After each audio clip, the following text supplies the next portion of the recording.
ابتدا ہے پاک پروردگار کے نام سے جو رحمان بھی ہے اور رحیم بھی ہے۔ وہ پاک پروردگار اپنی لا ریب و بے عیب کتاب میں اپنے بندے سے مخاطب ہے اور رات میں سے کچھ حصے میں تہجد کی نماز پڑھو، کیونکہ تہجد کی نماز پڑھنا انسان کو مقام محمود تک پہنچا دیتا ہے۔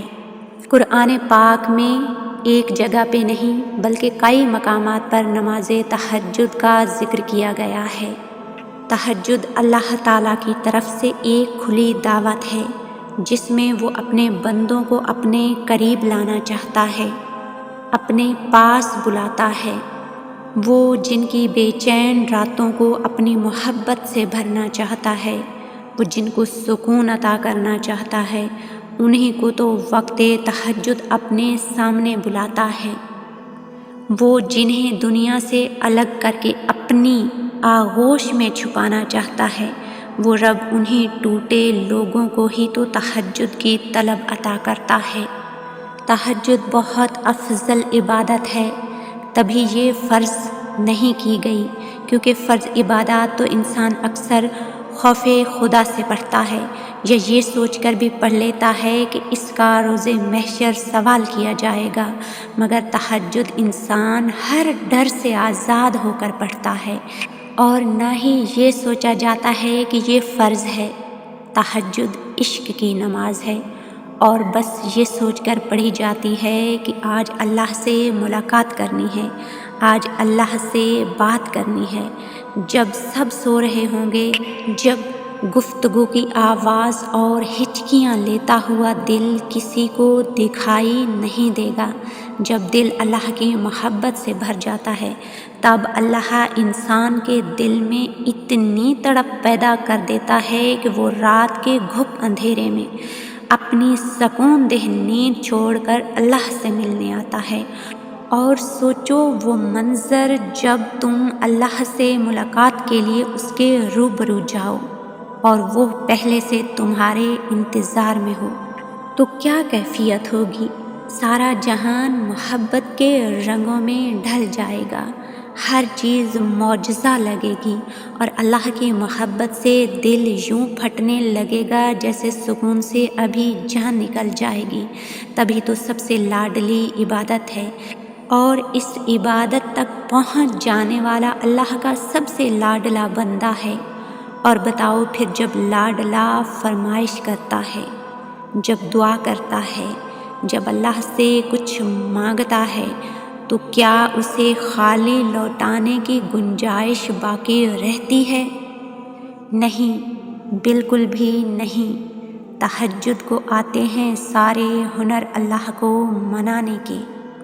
بہت بلند بخت ہیں وہ لوگ، بہت خوش نصیب ہیں وہ لوگ جو تہجد پڑھتے ہیں، اور بہت سارے لوگ ایسے ہیں جو تہجد پڑھنا چاہتے ہیں، پختہ ارادہ کر کے سوتے ہیں کہ وہ آج رات تہجد ضرور پڑھیں گے، مگر بہت کوشش کے باوجود بھی وہ تہجد نہیں پڑھ پاتے، ان کو تہجد کی توفیق نہیں ملتی۔ حضرت حسن بصری رحمۃ اللہ علیہ کے پاس ایک نوجوان آیا، کہنے لگا کہ حضرت دعا کریں کہ تہجد کی توفیق مل جائے۔ فرمانے لگے، اے دوست، تم دن کے اعمال ٹھیک کر لو، رات کے اعمال کی توفیق اللہ تمہیں خود دے دے گا۔ یعنی تہجد کی توفیق نہ ملنے کی سب سے بڑی وجہ یہ ہے کہ جو گناہ ہم دن بھر کرتے رہتے ہیں وہ رات کو ہمیں تہجد سے محروم کر دیتے ہیں۔ ہمارا جسم دنیا کے کاموں کے لیے راتوں کو کئی بار جاگا ہوگا، ہم ان راتوں کی تعداد بھی نہیں گن سکتے اور نہ ہی وہ کام گنے جا سکتے ہیں۔